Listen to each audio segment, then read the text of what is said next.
역대급 매치업들과 꿀잼 결과들 7주차 리뷰 바로 시작해보겠습니다. 어린 팀 덴버가 경기마다 부상이 늘어나고 있는 뉴올리언스를 상대로 쉽게 이겼습니다. 션 페이튼 감독의 리벤지 경기였어서 더 의미가 깊었습니다. 러싱으로 경기를 풀어간 덴버는 225야드를 달리며 터치다운 2개와 코디 바튼의 펌블 리턴 터치다운으로 득점을 올렸습니다. 덴버의 수비는 이번 경기에서도 빛이 났습니다. 색을 6개 그리고 레틀러의 펌블도 2개나 유도하며 뉴올리언스의 공격을 괴롭혔습니다. 뉴올리언스는 부상이 너무 많네요. 이번 경기에서도 폴슨 아디보와 레티모어의 부상으로 회복하는 선수들보다 계속해서 부상만 더 늘어나고 있습니다.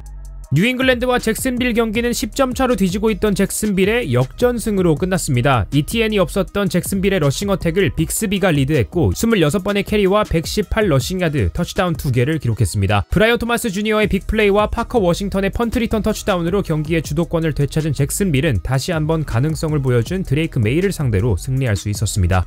시애틀이 애틀랜타를 상대로 대승을 거뒀습니다. 특히 수비가 살아났습니다. 4쿼터의 펌블 리턴 터치다운을 비롯해 인터셉션 2개를 더했던 시애틀이 애틀랜타의 공격력을 효과적으로 억제했습니다. 공격 쪽에서도 지노 스미스의 터치다운 패스 2개와 케네스 워커의 터치다운 런 하나로 꽤 효율적인 경기력을 보여줬는데 맷캐프의 무릎 부상이 너무 안타깝네요. 다행히도 그렇게 심각하지는 않다고 하는데 얼마나 결장할지 지켜봐야 될 것 같습니다. 애틀랜타는 그나마 마지막에 마이클 페닉스 주니어를 볼 수 있긴 했네요.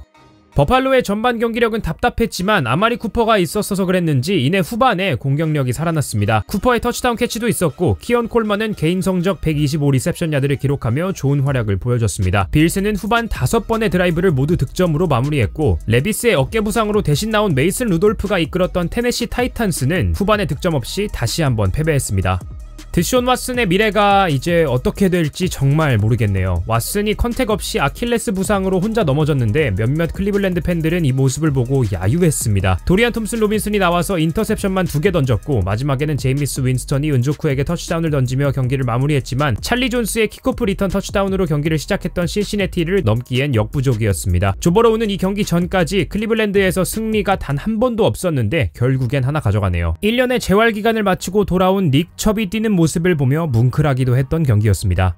드디어 믿을만한 키커를 찾은 것 같습니다. 브랜든 맥매너스의 45야드 필드골로 휴스턴을 상대로 그린베이가 가까스로 이겼습니다. 특히 휴스턴에게 턴오버를 3개나 내주고도 막강한 수비력으로 CJ 스트라우드를 막았다는 것이 대단했습니다. 스트라우드의 패스 성공률이 50%가 안 되는 정말 안 좋은 수치였고 패싱야드를 총 86야드밖에 던지지 못했습니다. 그린베이가 경기 내내 블리츠를 퍼부었죠. 조믹슨의 115 러싱야드로 경기를 거의 이길 뻔하긴 했는데 조던 러브가 클러치 상황에 필드골 드라이브를 만들어내며 승리를 가져갔습니다. 후반만 보면 확실히 좀 수비전 느낌이 있었는데 그린베이 수비가 조금 더 견고했네요.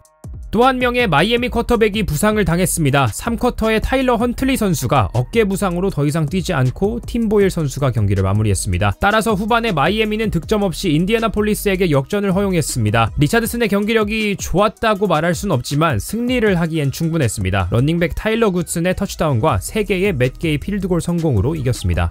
명경기였습니다. 디트로이트가 2쿼터에만 21득점을 하며 쉽게 경기를 풀어가나 싶었는데 미네소타가 4쿼터에 페이스의 펌블 리커버리 터치다운으로 리드를 탈환했죠. 하지만 디트로이트는 당황하지 않았습니다. 깁스의 150 스크리미지 야드와 2개의 터치다운도 대단했지만 고프는 다시 한번 인터셉션 없이 초효율의 88% 패스 성공률을 자랑하며 경기를 풀어갔습니다. 19초를 남기고 필드골을 성공시킨 제이크 베이츠가 디트로이트의 리드를 되찾아줬고 그 다음 드라이브에서 미네소타는 50야드 라인까지 전진하는 데에 성공했지만 게임 클락을 멈추기 위해 스파이크를 하려던 와중에 일리걸 포메이션 페널티가 나오며 결국 필드골 시도도 못해보고 졌습니다. NFC 북부지구 매치업은 시즌 내내 정말 꿀잼일 것 같네요. 세관 바클리의 홈커밍 경기, 뉴욕 팬들이 바클리의 저지를 태우고 난리도 아니었는데 바클리는 아랑곳하지 않고 혼자 17번의 캐리로 176 러싱야드와 터치다운 1개를 기록했습니다. 필라델피아는 패스를 거의 하지 않았습니다. 허치가 14번 시도했는데 러싱은 45번이나 했고 터치다운도 AJ 브라운이 잡았던 패스를 제외하면 러싱으로만 3개, 허치가 스닉으로 2개를 뽑아냈습니다. 데니얼 존스는 99 패싱야드를 기록하며 색을 7번이나 당했네요. 뉴욕 자이언츠는 올 시즌 홈에서 승리가 아직까지 없습니다.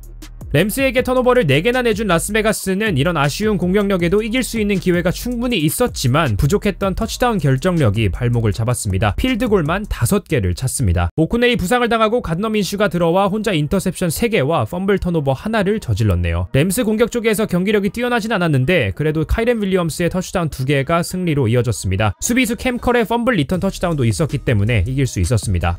경기 시작부터 픽6로 득점한 워싱턴은 돌아보지 않았습니다. 그런데 1쿼터에 제이든 데니얼스가 갈비뼈 부상을 당했습니다. 다행히도 골절은 아니라고 하는데 그래도 이건 미식축구 팬으로서 너무나도 안타까운 소식이었네요. 그나마 백업 쿼터백 마리오타가 경기 운영을 워낙 잘해주며 경기를 쉽게 이기긴 했지만 플레이오프 진출까지도 바라보고 있는 워싱턴에게는 앞으로 데니얼스의 건강관리가 상당히 중요해졌습니다. 마리오타는 132.8의 패서 레이팅을 기록했는데 사실 워싱턴 공격은 러싱으로 캐롤라이나 수비를 압도했습니다. 214야드를 러싱으로 전진했네요. 캐롤라이나는 총 공격 야드가 180야드밖에 없었습니다.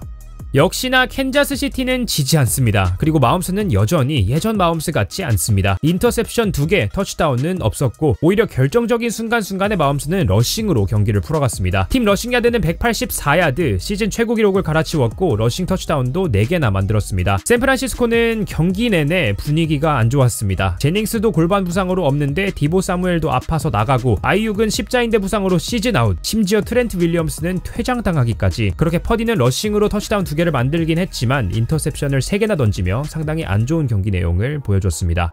다반테 애덤스와 에런 로저스의 파티를 망쳤던 이 경기의 주인공은 러셀 윌슨이었습니다. 터치다운 패스 2개와 러싱으로 하나, 저스틴 필즈에게서는 보기 힘들었던 패스 공격이 윌슨으로 인해 살아났습니다. 특히 조지 피켄스가 5개의 캐치와 111야드 그리고 시즌 첫 터치다운 캐치까지 받아주며 좋은 활약을 펼쳤습니다. 로저스는 인터셉션을 2개나 던졌고 최근 3경기 동안 인터셉션을 6개나 던지고 있습니다. 이제 4연패를 달리게 된 뉴욕 제츠 쪽에서는 그나마 브리스 홀이 141 스크리미지 야드를 가져가긴 했는데 분위기 전환이 쉽지 않네요. 톰린 감독은 필즈를 벤치하고 윌슨을 선발 출전시키겠다는 선택을 어떻게 할 수 있었냐 하는 질문에 내가 돈을 많이 받는 이유가 있지 않겠냐 라고 위트 있게 대답했습니다. 진짜 간지네요.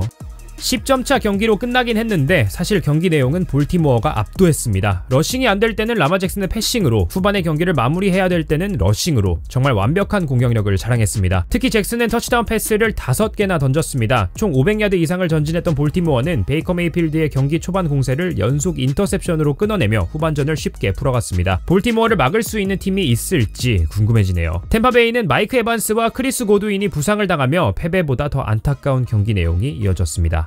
제한카, 카일러 머레이의 터치다운 런으로 4쿼터 리드를 잡았던 애리조나는 경기 2분여를 남기고 잠깐 리드를 뺏겼지만 이내 끝내기 필드골 득점을 올리며 경기를 이겼습니다. 올 시즌 처음으로 저스틴 허버트가 300 패싱 야드를 넘겼는데 터치다운이 없었습니다. 필드골만 5개를 차서 넣은 차저스는 결국 경기를 졌습니다. 제임스 코너는 19번의 러싱 시도로 101야드를 전진하며 팀을 리드했습니다. 그나저나 올해 차저스 경기는 노잼 보장이네요. 이번 주는 지구 라이벌 경기부터 슈퍼볼 리매치까지 흥미로운 매치업들이 많았습니다. 그나저나 벌써 7주차가 끝났네요. 이제 다음 주면 시즌의 반 가까이 끝나는 건데 남은 일정을 더 열심히 즐겨야 될 것 같습니다. 시청해주셔서 감사합니다. 오늘 밤 10시에 뵙도록 하겠습니다.